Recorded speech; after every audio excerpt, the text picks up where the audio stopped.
आज आपल्या आटपाडी नगर पंचायतच्या उपनगराध्यक्ष आणि 2 नामनिर्देशित सदस्य म्हणजे स्वीकृत सदस्यांची निवड झाली आणि पहिल्यांदाच या आटपाडी नगर पंचायतची थेट नगराध्यक्ष म्हणून मलाही संधी मिळाली आणि तसंच उपनगराध्यक्ष म्हणून आमचे मार्गदर्शक आदरणीय आनंदराव बापू पाटील यांच्या सुनबाई मीनाक्षी मनोज कुमार पाटील यांची बिनविरोध निवड झाली आणि स्वीकृत सदस्य म्हणून संगम डोंबे भारतीय जनता पार्टीच्या माध्यमातून आणि शिवसेनेच्या माध्यमातून सोमनाथ भिंगे या 2 स्वीकृत सदस्यांची आज निवड झालेली आहे। खरं तर ही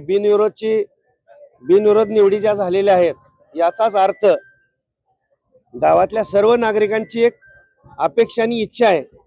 की आटपाडी शहराचा एक विकासाचा अध्याय नवीन पद्धतीने लिहिला जावा, हीच मनोभावना असल्यानं शिवसेना पक्षानं सुद्धा बिनविरोध निवड करण्यासाठी सहकार्य केलं आणि भारतीय जनता पार्टीचे आदरणीय आमदार गोपीचंदजी पडळकर साहेब, आदरणीय अमरसिंह बापू देशमुख, आदरणीय ब्रह्मानंद शेठजी पडळकर, त्याचबरोबर आनंदराव बापू यांनी सुद्धा एक महत्त्वाची आणि निर्णायक भूमिका घेतली की आटपाडी शहराला